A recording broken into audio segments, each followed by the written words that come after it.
শরীফ তাওয়াফ করে হঠাৎ করে মাথার কাছটা ফাঁকা হয়ে যায়, কাবা শরীফের গায়ে ফাঁকা হয়ে যায়, সবাই কাবা শরীফের গাটা ছেড়ে চলে যায়। দূর থেকে তাওয়াফ করে কাছে জায়গাটা ফাঁকা করে দেয়, কাছে আর কেউ যাচ্ছে না। কিছু কিছু হাজি জিজ্ঞাসা করেন, আল্লাহ কাবা শরীফের গাটা ফাঁকা হয়ে যায়, সবাই ফাঁকা করে চলে যায়। তাওয়াফ কি বন্ধ হয়ে গেল? তাওয়াফ কি বন্ধ হয়ে গেল? আর ওইখানে কেউ যায় না, কি ব্যাপার? আর ওইখানে কেউ যায় না। হাজিরা জানিয়ে নেন, আল্লাহ চলে যাও, চলে যাও, এই জায়গাটা ফাঁকা করে দাও। তোকে কি দেখতে পাও না? তোকে কি দেখতে পাও না? ওই দূরে গেটে গেটে আসে আওলাদে রাসূল হযরত ইমাম আলী আওসাদ যায়েদুল আবিদিন রাদিয়াল্লাহু তাআলা আনহু। উনি যে জীবনে কষ্ট পেয়েছে, আর ওনাকে দুঃখ দিও না, আর ওনাকে কষ্ট দিও না। ইতমিনানের সাথে আল্লাহ পাকের কাবা শরীফ তাওয়াফ করতে দাও। জোরে বলুন সুবহানাল্লাহ, আর একটু জোরে বলুন সুবহানাল্লাহ। জীবনে যা কষ্ট পেয়েছে আর ওনাকে দিও না দুঃখ, ওনাকে একা একা মনে শান্তিতে কাবা শরীফটা তাওয়াফ করতে দাও। উনি আওলাদে রাসূল, নবীর বংশধর। কারবালায় নবী খানদানের সমস্ত পুরুষদের শহীদ করে দিয়েছে, উনি একা ফিরে দুঃখ দিও না ওনাকে। হযরত ইমাম হুসাইন রাদিয়াল্লাহু তাআলা মদিনা শরীফে আছেন একা একা। ইমাম হাসান হুজুর শহীদ হয়ে গেলেন। ইমাম হুসাইন মুনাফিকরা হুজুরকে কষ্ট দিচ্ছে। মদিনা শরীফে কয়েকবার নবীর আওলাদ শহীদ করার চক্রান্ত চলছে। হুজুর মনে স্থির করে নিলেন, আমি আর মদিনা শরীফে থাকব না। কেন? আমি মদিনা শরীফে থাকি, না জানি আমার এই নানার শহরে রক্ত বয়ে যাবে। এই শহর ছেড়ে এই মদিনা শরীফে আমি আর থাকব না। ইমাম হুসাইন রাদিয়াল্লাহু আনহু কাফেলা সাথে সঙ্গে রেডি করে ফেললেন। রাতের অন্ধকারে আমার নবী পাকের রওজা শরীফে গিয়েছেন বিলাল। ইমামে হুসাইন রাদিয়াল্লাহু আনহু নবীর রওজায় হাত দিতে গিয়ে সালাম দিলেন, নানা যান, আমি আপনার হুসাইন। মানে মদিনা শরীফে আপনার উম্মতের, আপনার আওলাদদের থাকতে চাই না। যে কষ্ট শুরু করলে আমি হুসাইন আর মদিনায় থাকতে পারবো না। আমাদের আপনার এই শহর ছেড়ে চলে যায়, আপনার এই মদিনা শরীফ ছেড়ে আমি চলে যাচ্ছি, কত কষ্ট। না না, আমি আপনার হুসাইন, যে হুসাইন আপনি কত ভালোবাসেছেন, বুকে জড়িয়েছেন, চুমা নিয়েছেন, কোলে নিয়েছেন, আদর করেছেন, কাঁধে নিয়েছেন, বুকের উপর দাঁড় করিয়ে আদর করেছেন, চুমা দিয়েছেন, এত ভালোবাসা দিয়েছেন। নানা জান, আমি আপনার সেই হুসাইন আপনার শহর ছেড়ে চলে যাই। তবে নানা জান, আপনার মদিনা শরীফ ছেড়ে যেতে বড় কষ্ট। হাজিদের জিজ্ঞাসা করলেন, মাত্র 8 দিন হজ বা উমরা করে থেকে মদিনা শরীফে থাকতেন। এই 8 দিন মদিনা শরীফে থাকার পরে যখন ফিরে আসে, হাজিদের মুখ ফেটে যায়। 8 দিন মদিনা শরীফে থাকলে যে দেরি হয়, ইমাম হুসাইন আমার নবী কোলে কোলে মানুষ করেছে। 8 দিন যদি হাজিরা মদিনা শরীফে থেকে এত ভালোবাসা হয়ে যায়, ইমাম হুসাইন আমার রাসূল চুমা দিয়ে বড় করেছে। ইমাম হুসাইন আমার রাসূল কাঁধে করে নিয়ে ঘুরে বড় করেছে। ইমাম হুসাইন আমার নবী দুজনকে দুটো হাতে করে ধরে টুক করে মদিনা শরীফে হেঁটে হেঁটে ঘুরিয়ে বড় করেছে। 8 দিন মদিনা শরীফে থাকলে হাদিসের যদি এই হয়, ইমাম হুসাইন তো পিপাসা লাগছে, রাসূলুল্লাহ জবান শরীফ মুখের মধ্যে দিয়ে পিপাসা মিটিয়েছে। ধরে বলুন না সুবহানাল্লাহ। তাহলে ইমামে হুসাইন আমার নবীর শহর ছেড়ে যেতে কি হচ্ছে? না না যান, আমি আপনার হুসাইন আপনার মদিনা ছেড়ে যেতে বড় কষ্ট হচ্ছে, কিন্তু আপনারা জুলুম শুরু করেছে। না না যান, আমি যদি আপনার মদিনা শরীফ ছেড়ে না যাই, আমার ভয় হয় আপনার শহরের আদব নষ্ট হয়ে যাবে, আপনার শহরে রক্ত বয়ে যাবে, খুনোখুনি হয়ে যাবে। না না যান, আমি মদিনা শরীফ ছেড়ে চলে যাবে। কাফেলা নিয়ে টুকটুক রাতের অন্ধকারে চলে যাবে। কিছুটা গিয়ে দাঁড়িয়ে গিয়ে মদিনা শরীফের দিকে তাকিয়ে কাঁদছে আর বলছে, না না আপনার শহর থেকে হুসাইনের কদমটা উঠছে, মনটা চায় আপনার শহর মদিনাতেই থাকি আমি। বাপ চলে গেল, মা চলে গেল, ভাই চলে গেল, না আমি তো একা হয়ে গেছি, মানে হুসাইনের আর কেউ নেই না, আপনার গোটা খানদানকে যেটা শহীদ করে তুলেছে। না না, মনটা আমার হচ্ছে আমি আপনার এখানে থাকবো, কিন্তু কিছু করার না, চলে যায় কাফেলা ওই মক্কা শরীফে চলে গেলে।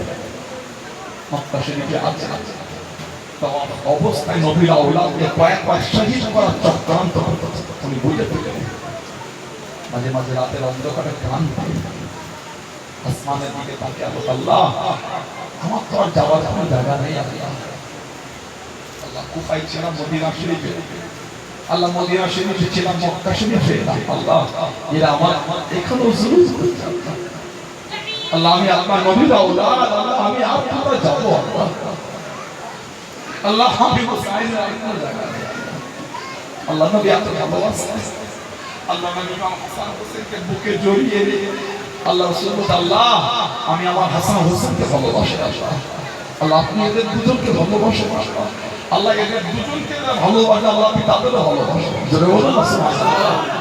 আর হুজুর বলেন মান হাব্বাল হাসান ইন ফাকাত হাব্বানি, যে আমার হাসান হোসেনকে ভালোবাসলো সেজন্য আমি রাসূলুল্লাহ আমাকে ভালোবাসবো।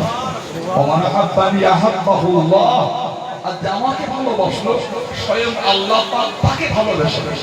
ওয়া মান হাব্বাহুল্লাহ আদখালাহুল জান্নাত, আর যাকে আল্লাহ ভালোবাসে তার জায়গাটা আল্লাহ জান্নাত করে দিয়েছে, জোরে বলো। আর একটু ভালোবাসা বলা গেল, আমার হুজুর প্রায় ইমাম হাসান হোসেনকে জড়িয়ে ধরে বলে, আল্লাহ আমি আমার হাসানকে ভালোবাসি, হোসেনকে ভালোবাসি আল্লাহ, আপনি এদের ভালোবাসে নেন আল্লাহ, আল্লাহ যারা এদের ভালোবাসে আল্লাহ তাদেরও মোহাম্মত করবে, বলুন সুবহানাল্লাহ। ইমাম হাসান হুসাইন কাঁদছে, না আল্লাহ, আল্লাহ পাক আমার যাবার কোনো জায়গা নেই আল্লাহ, মক্কা শরীফে এলাম, এখন ওরা আমার উপর জুলুম করে আল্লাহ, আমি আর কোথায় যাব আল্লাহ। এদিকে কুফা থেকে নবীর আওলাদের কাছে চিঠি আসতে লাগে, একটা চিঠিতে উত্তর দিচ্ছে 150 খানা চিঠি এসেছে, 150 খানা চিঠি। চিঠির মধ্যে লিখে আপনি যদি কুফায় আসেন কিয়ামতে আল্লাহর সামনে আপনার, আল্লাহর দরবারে আপনার নানাদানের সামনে বিচার হবে। হুজুর এই চিঠিটা দিয়ে সমস্ত সাহাবাদের দেখাচ্ছে, এবার তো যেতে দাও, এই চিঠি আমি তো থাকতে পারি, আলোচনা করে বলে হুজুর আপনার যাওয়া হবে না, আপনি থাকে, অর্থাৎ প্রতিনিধি একজন তাকে কুফায় পায়, উনি যদি অনুমতি দেন তারপর আপনি যাবেন, তারা যাবে না। এই প্রতিনিধি ঠিক হয়েছিল হযরত মুসলিম বিন ওয়াকিল রাদিয়াল্লাহু আনহু, যেটা এসেছে দুটো বাচ্চা বাচ্চা ছেলে ছিল, একজনের বয়স ছিল 6 বছর, একজনের বয়স ছিল 8 বছর। এই দুটো বাচ্চা ছেলে বাপের সাথে কুফায় গেছে, দুটো বাচ্চাকে তারা রাখে, দুজনকে শুধু শুধু হযরত মুসলিম রাদিয়াল্লাহু আনহু উনি প্রথমে গেলেন আমার হুজুরের সাহাবী হযরত হানি রাদিয়াল্লাহু আনহু, 18,000 লোক ইমাম হোসেন হুজুরের নামে বায়াত করল, 18,000। ইমাম মুসলিম বিন ওয়াকিল খুশি হয়ে চিঠি লিখলেন, ভাই আপনি আসেন, এটা সত্যি সত্যি আপনার হাতে বায়াত হবে। এই চিঠিটা লিখে হুজুর মক্কা শরীফে পাঠিয়ে দিলেন, জুলুম শুরু হয়ে গেল। ইমাম মুসলিম বলেন আস্তে আস্তে কমছে, কুফা মসজিদের এই আসল রূপ এবার আস্তে আস্তে কিতাব এসেছে। কোন একদিন মাগরিবের সময় হলো, মাগরিবের নামাজের জন্য হুজুর ইমামের জায়গায় দাঁড়ান, পেছনে লোকের লোকারোল, পিছনে লোকের লোকারোল। মাগরিবের 3 রাকাত ফরজ নামাজ সালাম ফিরিয়ে দেখতে পিছনে একটা লোকও না, ওটা মসজিদ ভর্তি মানুষ, সালাম ফিরিয়ে দেখে একটাও কেউ। আল্লাহ আমি শহীদ হয়ে যাব, আল্লাহ আমার দুঃখ না, কিন্তু আমি যে নবীর আওলাদকে চিঠিটা পাঠিয়ে দিয়েছি, আল্লাহ আমি শহীদ হব, আল্লাহ আমার কোনো দুঃখ নাই, আমি তো ইমাম হোসেনকে চিঠি পাঠিয়েছি, আল্লাহ ইমাম হোসেনকে মানা করব কি করে? এই চিন্তা করছে, মন খারাপ, মসজিদ থেকে ভালো হয়ে গেলেন।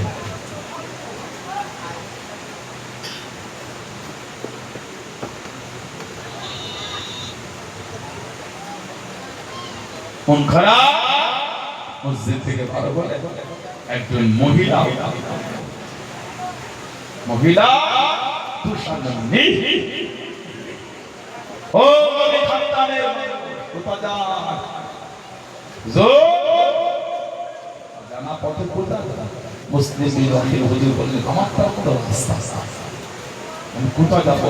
রাস্তা যেভাবে নবীর আওলাদদের বিরোধিতাই না করেছে, এক পর্যায়ে ইমাম মুসলিম রকিলকে শহীদ করে দেওয়া হলো। ইন্না লিল্লাহি ওয়া ইন্না ইলাইহি রাজিউন। কয়েকদিন পর্যন্ত ওনাকে কুফাতে ঝুলিয়ে রাখা হলো। ওনার দুটো বাচ্চা ছেলে ছিলেন, কাজী সাহেব আর ইসরাইল ওনার কাছে ছিলেন। হযরত মুহাম্মদ আর হযরত ইব্রাহিমকে রাতে ওঠানো হলো।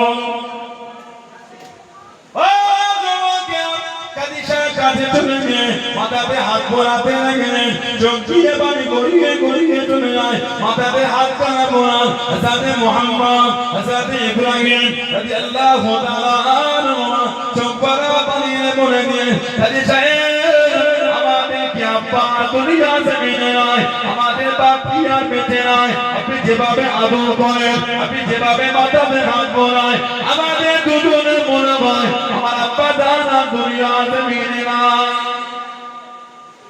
রাতে আমাদের দুজনকে তুমি এত ভালোবাসা, উনি বললেন ও আব্বা শহীদ হয়ে গেছে।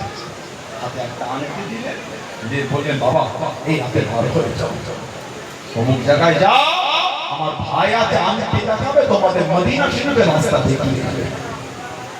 আর হলে রাত্রি যেতে যেতে বাচ্চা ছিল রাস্তা হারিয়ে ফেলবে, বসে বসে মাঠে এদিকে উবাইদুল্লাহ ইবনে জিয়াদ জালেম ওই বাচ্চাগুলোকে খুঁজতে পাঠিয়েছিল, খুঁজে খুঁজে পেয়ে দুজনকে জেলের মধ্যে বন্দী, বয়স 8 বছর আর 6 বছর।